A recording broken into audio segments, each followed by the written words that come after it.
Thomas, you might want to start over on this slide. Oh.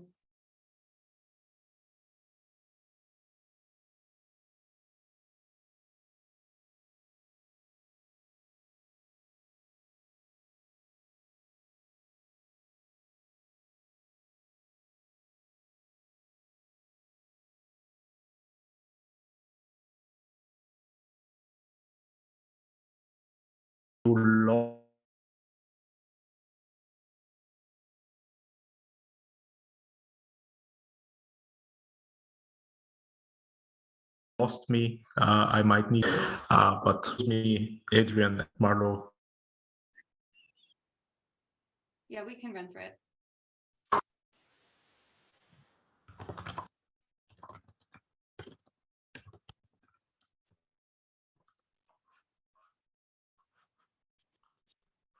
Thomas has to reboot, his Zoom is crashing. But part of what's going on in this slide is we need a mix of user requirements. And so in some cases, they need both shared cores and pinned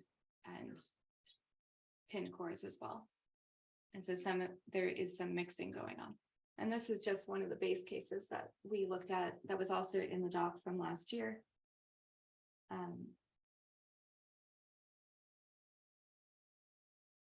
Adrian, do you want to go to the next page?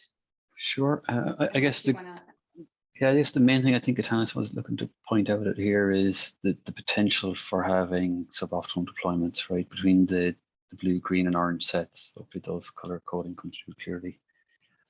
And the idea that, well, actually it's twofold. One, we need a more optimal deployment for certain use cases.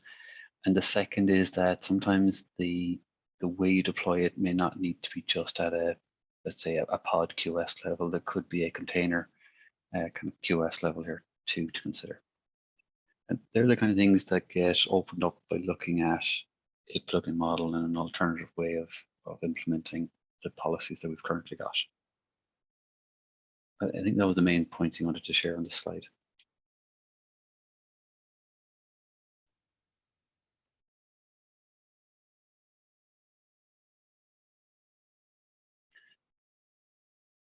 Now, again, this is for design input here, but one of the things that we're thinking about in terms of the API that we'd like to express, and in this case, we're just looking at the CPU management side, is the idea that more of an attribute-based set and how that could be articulated for different groupings of cores.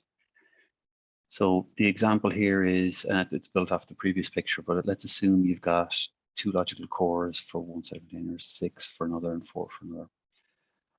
But we know that these containers are running different types of workloads. And so by extension, we also think there's different attributes that may be required of those containers, of the cores allocated to those containers. Fundamentally here, we are discussing a pinned type of a model. So if you roll with that, an example, let's say it's CPU pinned, and we know the first 2 cores that are allocated to the first container, that needs a certain set of properties. It may need exclusive allocation. It may need a certain type of performance profile or power management profile. The point is there are attributes of that set that may be different from the cores, let's say the 6 allocated to the second container or the 4 to the third container. And part of what we're looking at is if you can bring in an attribute set into the interface like this, maybe through a config map, then there's a lot more flexibility within the plugin, either driver or plugin implementation for it to process that. Just a moment, I have participants waiting.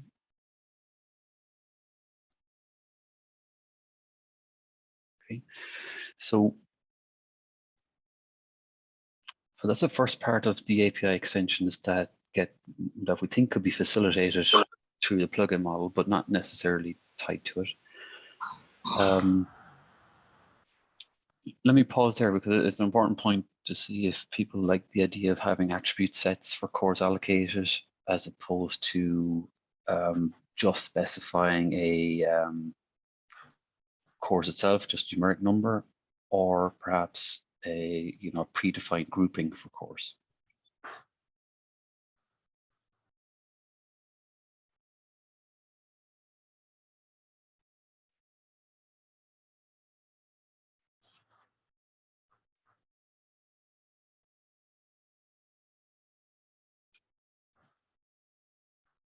Okay.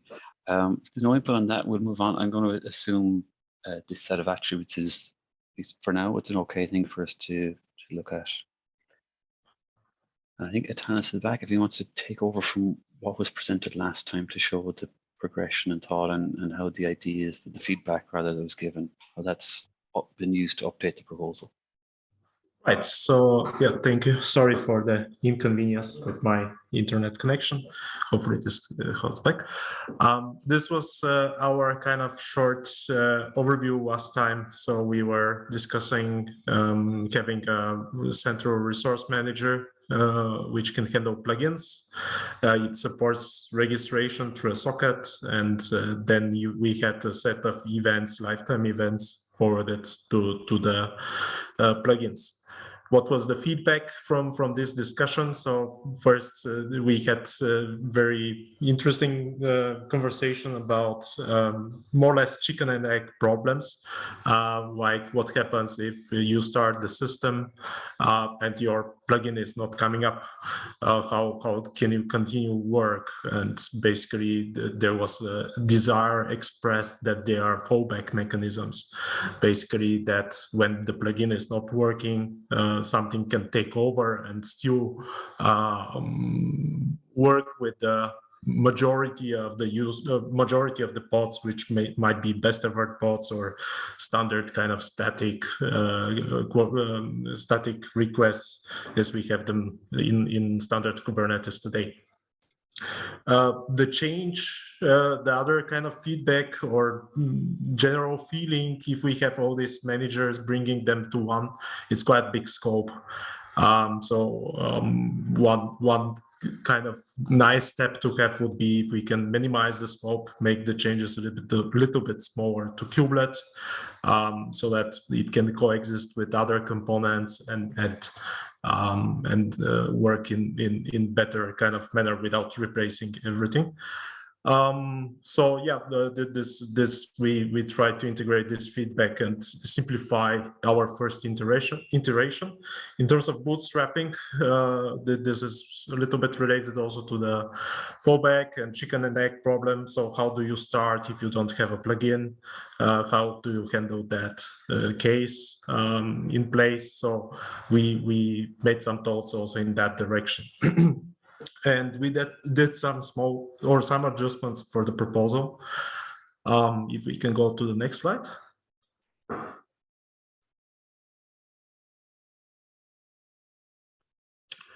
The adjustments are as follows. So we are suggesting to keep basically the set of existing managers in our first iteration, like the CPU manager, topology manager, memory manager, DRA, device manager. So they basically remain there. And what we would like to think, if we can integrate this new component as a parallel manager to them, we would like to have the register mechanism, or what we need is the register mechanism to be in place.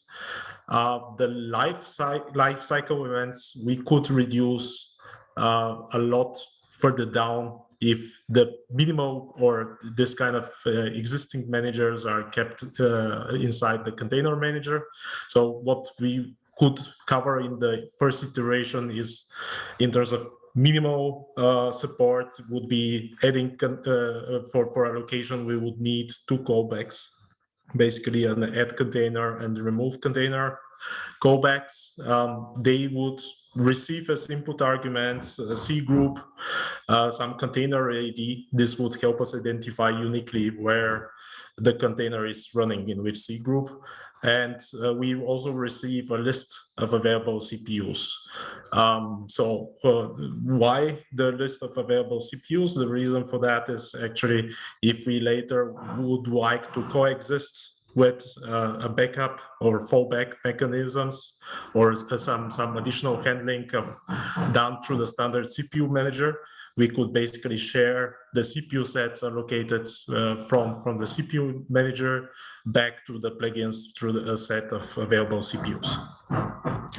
Remove container is very simple. It's just the container ID and returns a Boolean, basically, if it was successful or not. Interesting are the return arguments of the add container. So we were thinking that basically what is sufficient to cover a lot of the use cases. What we illustrate is if we return a CPU set, and if this CPU set is exclusive or not. If it's exclusive, it means that we have to, usually in a lot of the customer use cases, we would like basically to run on exclusive set, of course, and other pods should not overlap. So if the plugin was there to allocate an exclusive core, basically this has to be removed from a list of available cores managed by the CPU manager. So and through that we can do that. Basically we will know if this core, the CPU set, is exclusive or not. And with that we can align or synchronize the two states, the one which the plugin will have and the CPU manager will have. So those are the lifetime events. We also add an additional component. We call it a store. The store basically keeps a list, tracks what CPU sets were allocated. And if a container gets removed, removes those from the store. The reason for the store is if you want to have a consistent state across CPU manager and a plugin, we can use a new policy. We call it a resource management policy, parallel to the non-static and the policies what you know from classical CPU manager. So this policy acts very similarly to none. So basically it skips actions on adding containers, removing containers, and the only function of resource manager policy is to update the available CPU sets. In our first iteration, we are planning to treat that as non-policy, or basically all pods which are not handled by plugin will be mapped to best effort. But basically this policy, additional policy, can in longer term forward to static, or to static policy in CPU manager, if we basically want to reuse standard pods with static configuration. So we can do that. In terms of another addition, if you want to use the plugin, it will be a requirement that this policy is selected in the CPU manager. So if you basically start the kubelet with, and this resource manager has to be used, you have to configure this policy to be set so that you have a correct state in terms of CPU set allocations. Right, maybe I stop for questions.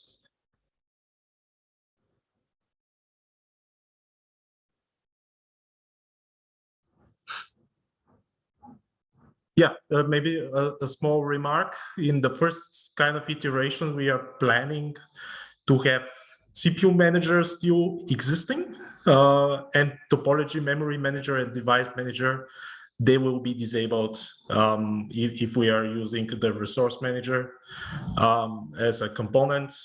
Just the CPU manager can support the minimal set of best effort containers. If somebody wants to quickly spawn a pod without going through plugins and all the stuff, they can do that through standard CPU manager. This pod will not have a resource class attached to it, so that it will go through the standard path of CPU manager. The goal later is if we have pods which are using static, are, let's say, guaranteed quality of service and did not have a resource class attached to the pod, they can go directly to topology manager, memory manager, but we will need to integrate inside the resource manager policy some sort of mechanism which forwards this calls to the static policy. I have just a clarifying question, I guess. So when you're talking about resource class and resource driver, are these the same No. resource class and same resource driver concepts that we have in DRA, or is this something new you're introducing, or are you leveraging the DRA concepts? I'm a bit lost.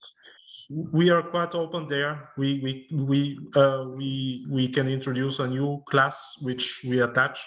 What we need, or what we found as very nice idea, is to attach a driver to a pod. So we need a mechanism to attach driver to a pod. It's unique one-to-one relationship. Basically, if you have a driver name attached to the pod spec, it's completely sufficient. How it's realized, we are completely open and look forward if you have hints how we can do it easier, nicer, right? What do you mean by that exactly? Attach the driver name to the pod? So the goal is basically if in the pod spec or somehow I could know that the pod has to be processed by a plugin, this is the goal, basically to know that a pod has to be processed by a plugin for management, for resource management. Right, this is what we search, a mechanism to identify what is needed to handle the pod resource management. And in DRA, you handled it through a resource class kind of CRD. So it's one possibility that we create a similar CRD, which basically can associate a pod with some driver or some plugin. It's a nice concept. I personally like it. But alternative is basically if there is a flag or something in pod spec which basically it's optional. If a driver is, or if a plugin kind of identifier is set, then automatically the resource kind of processing is forwarded to the plugin. That's the more or less what we are after. We need to find the proper mechanism how to build it, but this kind of association, what you did in DRA, is one possible solution. Does this answer your question? Maybe I'm still a bit confused how it would work, but yeah, maybe if we keep going, it'll become clear. It's very similar to basically Well, how. well, with DRA, there's resource class, which is separate from resource claim. And the class just identifies what type of resource a pod may ask for in the future. And then you, as a user, you create a claim that references that class. And then you basically inject that claim into a pod saying, hey, this is a claim on a specific type of resource, represented by this class that we've the created. difference for us is we don't need the claim. We just need basically to inject that this pod has to be processed by a plugin. It's a little bit, it can be simplified most probably in terms of mechanisms. There are some similarities, but this kind of having an optional process or argument which is optional and can redirect the processing of resource management to a separate component, it's nice, and you did it in DRA. It's something which can help us also here. Yeah, I mean, I guess the one thing with DRA though is that DRA can't modify OCI specs fields related to CPUs. So you couldn't directly use DRA to do what you're describing. Right, which is not goal to use it, DRA for that. The similarity is only more or less how we can then identify the plugin for a pod. And if a pod doesn't have an identifier that it has to be processed by a plugin, then it's passed to the standard components what we have in Kubernetes: CPU manager, topology manager, memory manager. That's the idea, basically.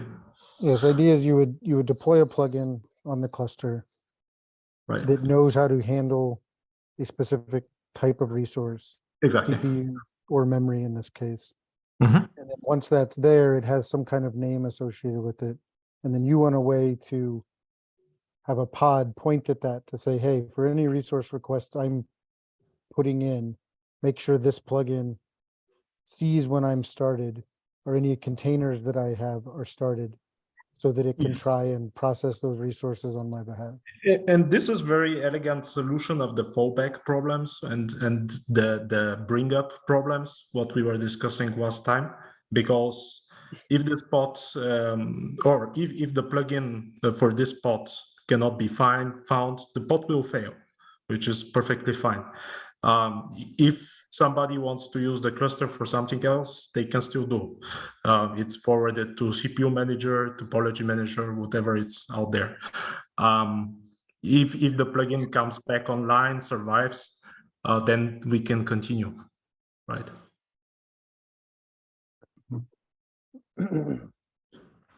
Yeah, so I'm just thinking about CPUs specifically. So if I ask for, so if in my pod spec I say CPUs 2, and I also have had some way to associate, and that's in one of my containers. And then at the pod level, I've somehow associated some plugin that you've described here to be triggered when any of the containers of this pod start. Then what it's going to see is, in your description here, you have an add container call with a bunch of fields that get passed in.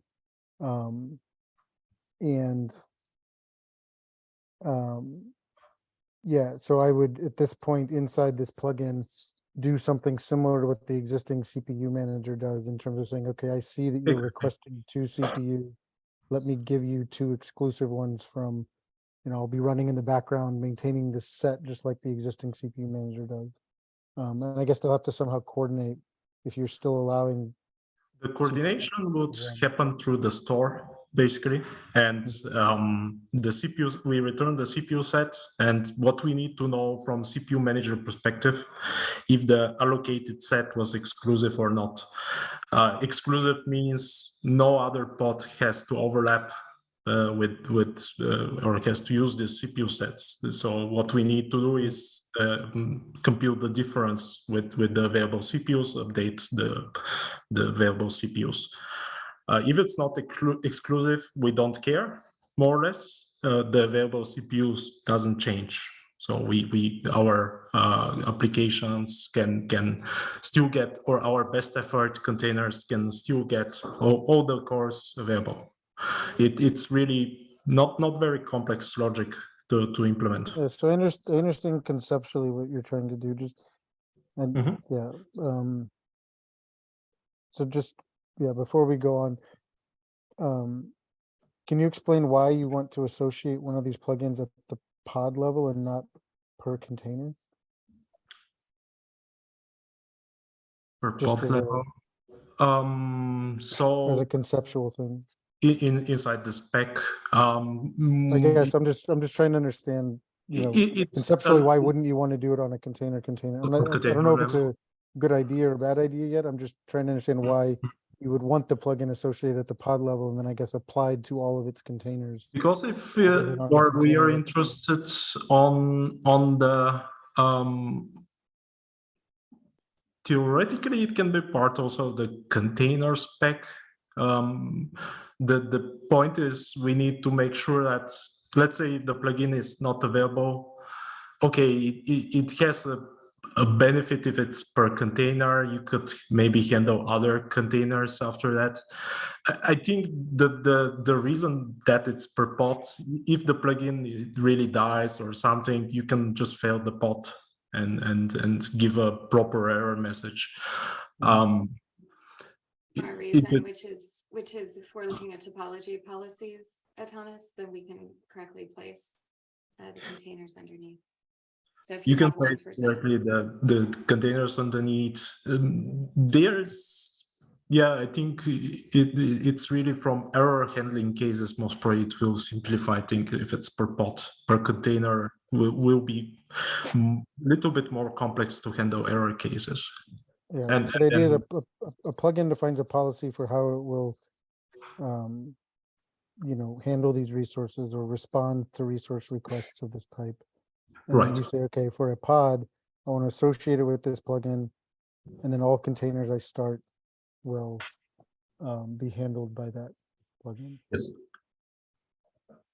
And this is just for those associated pods, more or less. For everything else, we use the policy to forward back, basically to standard components, so that, yeah, if somebody needs fast path, they get it. Okay. And so, Atanas, just to be clear, what you're proposing though is this is for phase 1 and to show a seamless transition to this. Subsequently, are you implying then that the resource manager, this kind of new plugin, could become the default? You would not need to associate it with pods if the administrator chose that.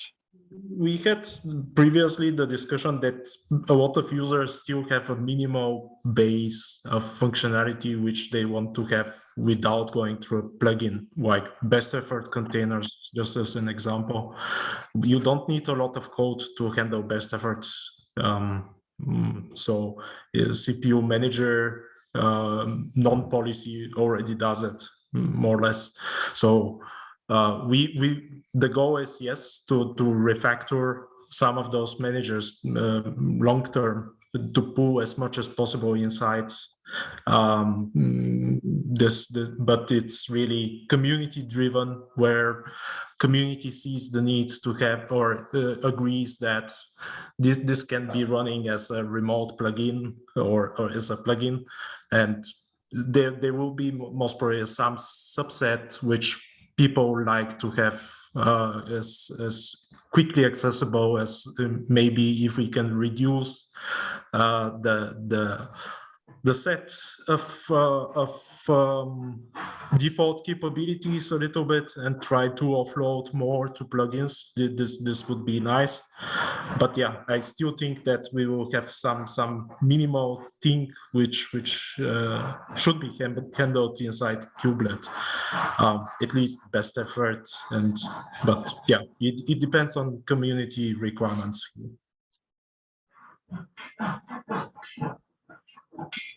You think this, just to understand, is your idea that eventually this type of plugin would replace the existing device plugin API as well? There are commonalities in the plugin API. Maybe we can think long term. There is the plugin framework inside Kubernetes. If this can be somehow extended in future, that we can easily have plugins in components inside Kubelet, would be beneficial. There are a lot of commonalities. Just the plugin framework. The original plugin framework, most probably inside Kubernetes, is running into some limitation. Maybe something to consider if you look at the original plugin framework of Kubernetes, of Kubelet, it just does a registration with some name. That's all. If we can think about, if we can somehow abstract away all this kind of, they are the device plugins, they're the DRA plugins. If we can find a mechanism where we can abstract that and lead to less code, it would be nice. Well, I don't think we would ever want to try and combine those two, but I'm just thinking because you request devices through the existing device plugin API, and you request memory, and you request CPUs, all through the same requests limits fields of your container spec, right? Whereas DRA is, separate beasts. You request those through resource claims, which is a completely different mechanism. But if you're trying to associate one of these plugins with the way that you request resources via your requests and limits, and say, okay, if I request something here, this plugin is what processes those requests. It'd be nice if that because I'm just trying to think from an end user's perspective. You know, it's weird that, you know, I would associate this plugin and it's only going to process the CPU stuff, or it's only going to process the memory, or yeah, I don't know. I'm just trying to think from an end user's perspective, any confusion we would have if we were, you know, we've got this fleet of plugins that are potentially available, and I got to know how to associate one plugin with one specific resource, or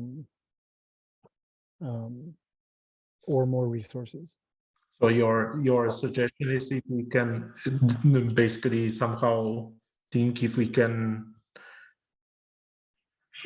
I don't have a concrete suggestion. I'm just trying to think through, you know, the complexity from an end user's perspective. If you've got all of these options, and from a developer's perspective, do I implement a DRA plugin? Do I implement one of these types of plugins? Do I implement a standard device plugin? Where do I put my efforts into building these things? And then from a end user's perspective, how do I know which one to choose when I'm trying to implement my application, right? So as we understand it, and others please jump in here, that the DRA is going to primarily focus on devices. And so it can work either with or instead of the device manager. And this resource manager plugin model here is primarily focused on let's say the other native resources, CPU and memory initially. Now, subsequent to somebody using a DRA claim and a device being, I suppose, pre-allocated part of the scheduling process, and we end up on this particular node, the resource, let's say the CPU resource driver plugin, could leverage via the file system the device, will detect which device has been allocated and what new zones they have been allocated from, and use that as an input to CPU and memory selection. There's also the attributes we mentioned earlier, which should further drive that CPU selection. If you're going to do that, then I would just recommend using an NRI plugin rather than a resource driver plugin as you're describing it, because that's exactly what it's designed to be able to do. But I know we've gone through that discussion many times, and it's always come up short from your guys' requirements, as far as I understood. The NRA does not handle all the requirements we need.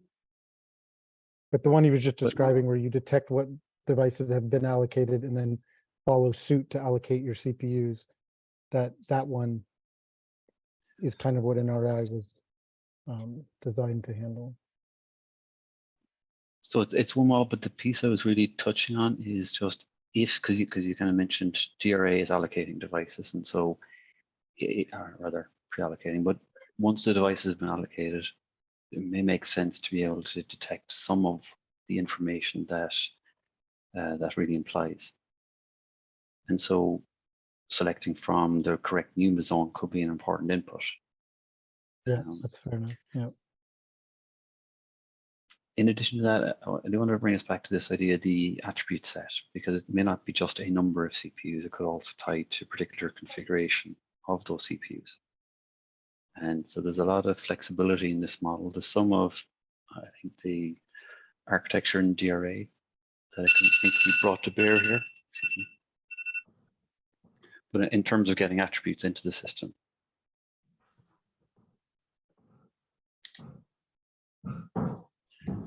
Perhaps a question for the participants, though, in terms of the challenges Tanis had noted from the previous meetings, does what's on the slide here go some way to address some of those, or it needs further discussion? Potentially, from my perspective, it would serve to address some of them. My major concern, like I've mentioned a few times now, is just, you know, the proliferation of options from an end user and a developer's perspective for these different plugins and how to use them. And then the added complexity inside the kubelet to have to maintain all of these different components.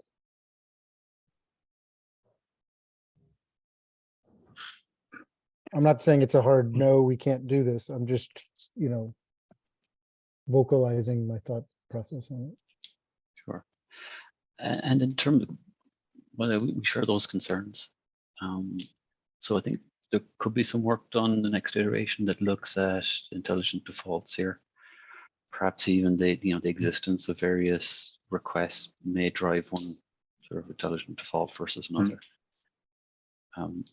The coexistence of this set of CPU managers to the existing set and the resource manager, I think that's primarily implied, sorry, let me rephrase, the existence of the CPU topology and memory in particular, and the resource manager, which could also have CPU plugins. Their coexistence to address this, the sort of fallback case, that is something that could adjust over time. The whole stability of the system would have to be proven out very thoroughly before we go down that path. So as a phased approach, is it I suppose acceptable to all here? The point being is in the initial, just the initial proposal noted pulling that CPU memory topology manager out and implementing it as a plugin, just kind of pretty much keep most of the code as is and wrap it.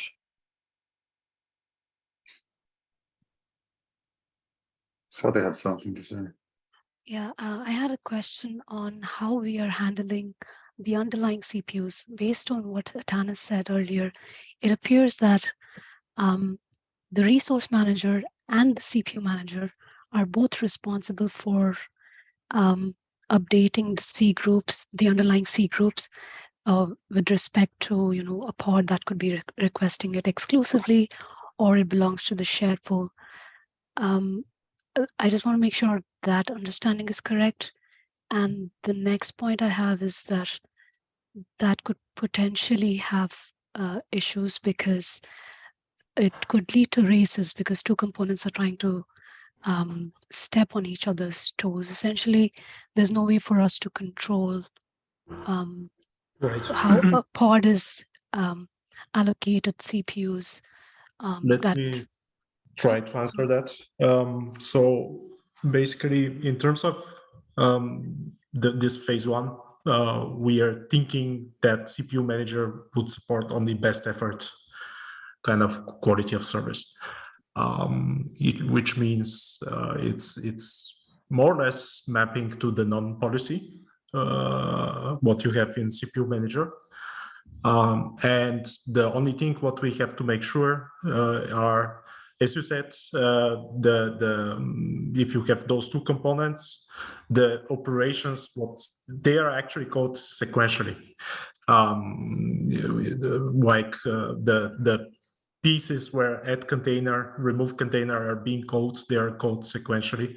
So in the lifetime loop from the container manager, we will be calling in specific order, first the resource manager and then the CPU manager. The reason for that is, let's say resource manager does an allocation. It does an exclusive allocation. It's put on the store. This is a sequential operation, or it's actually happening sequentially in the lifetime. After that, CPU manager kicks in, it does add container. Add container goes through the policy, through the new policy, which will go and ask the store, what did you allocate? So it's made sure that the state is correct. And this is through sequential ordering, basically, of this add container commands. This is a little bit to answer the race problems.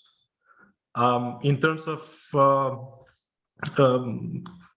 kind of handling of the CPU sets, we simplify a little bit the situation, going to best effort on the CPU manager, but for phase one, this is most probably sufficient.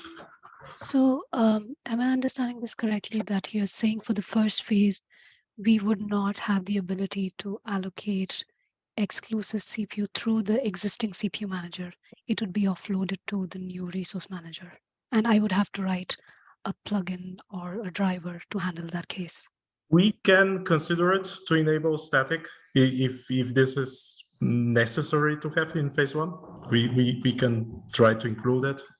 It will simplify our phase one kind of implementation if we do just best effort, but definitely we can consider static too. I think one approach that that would make everyone's life easier in this case would be if we let all the existing resource managers as is, you introduce the resource manager. And as you mentioned that in the pod spec, we specify a driver name. So Right. that's what is used to tap into the resource manager's capability. And the rest of the pods, which are requesting the native resources or resources through device plugin, default to the current behavior that already exists.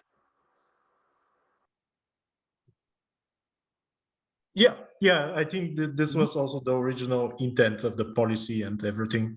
I agree. The only thing is to see what is feasible in phase one.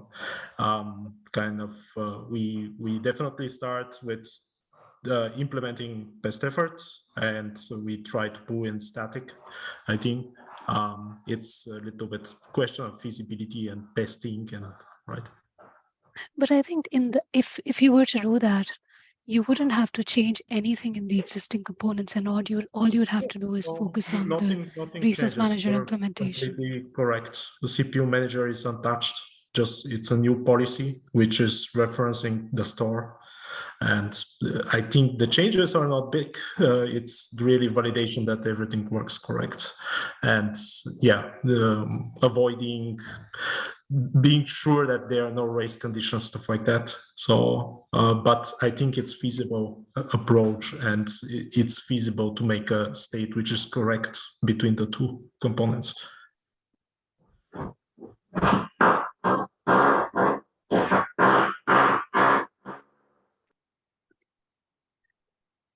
Does this help, Swati?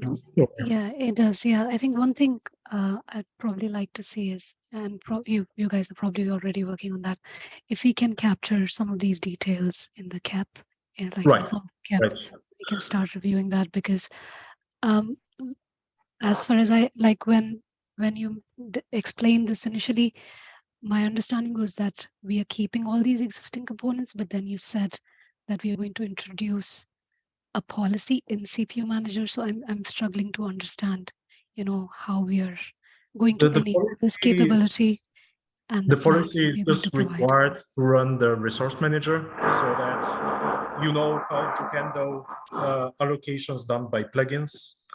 So they are proxied basically to the store, and it will be a requirement if you want to run this kind of plugins.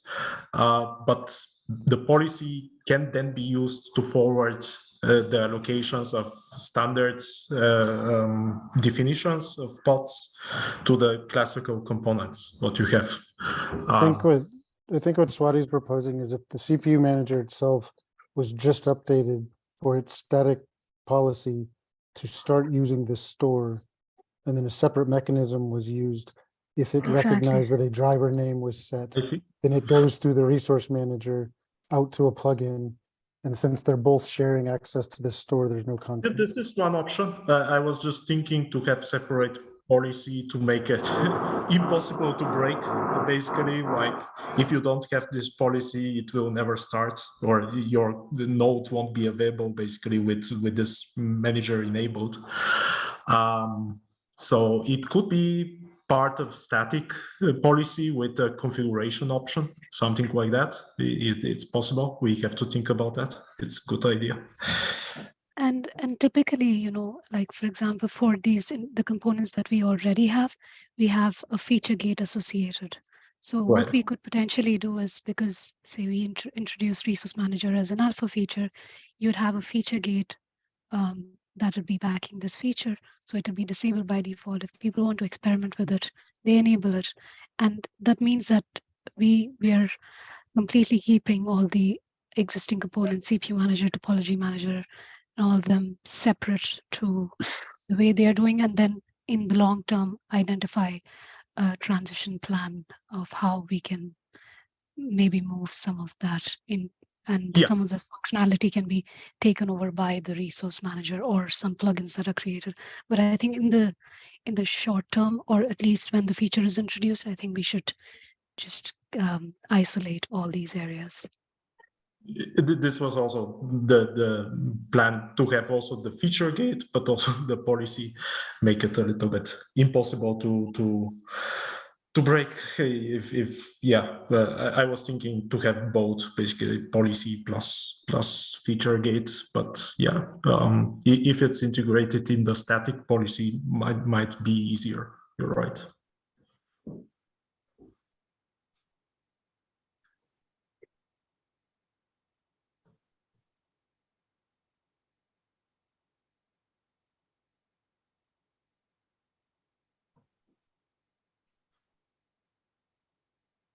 Sounds good. We have 3 minutes left for some more feedback. So have you thought about the scheduling side of things, so how that would integrate? We are currently assuming that we are already on node. The decision on which node this has to be executed was already taken. So anything scheduling related is covered by other components for now. Well, Yeah, somehow scheduling is the- not built in as part of this. This is just a single component. Right. but if nodes are configured differently or have different plugins running or different kind of setups, so have you thought about how the scheduler would know where to place the workload? Old mechanisms, like usually what scheduler used in the past, it's asking for available CPUs, stuff like that. This still will work. So Yeah, but I mean, if that, I mean, if the class had parameters, so if the kind of how the scheduler would know that the attributes that were asked can be satisfied by the node that the workload is being scheduled on. yeah, this is most probably more complex conversation in some scheduler extensions stuff. I think it's going a little bit outside of the scope of the CAP. Yeah, I mean, you could imagine using some sort of fake resource claim or something like this to do this through DRA to at least get it scheduled to the right node. But I think in general, what it sounds like is that if we had this framework in place, we strictly wouldn't be any worse than we are today in terms of being able to schedule these things. But we might be a little better in being able to handle more policies and at least give developers the ability to write these policies instead of constantly having to update the kubelet to give you those options.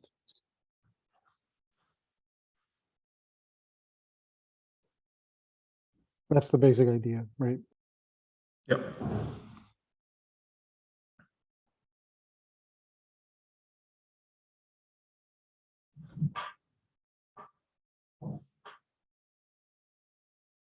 Sounds good. Then, yeah.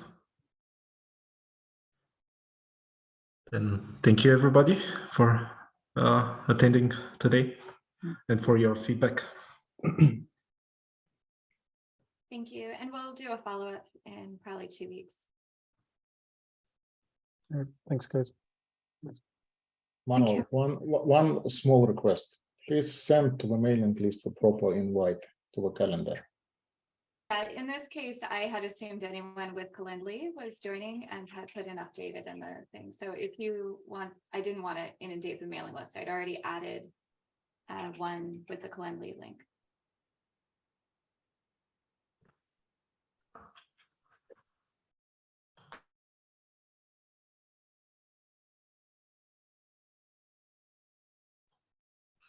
Sounds good. Thank you.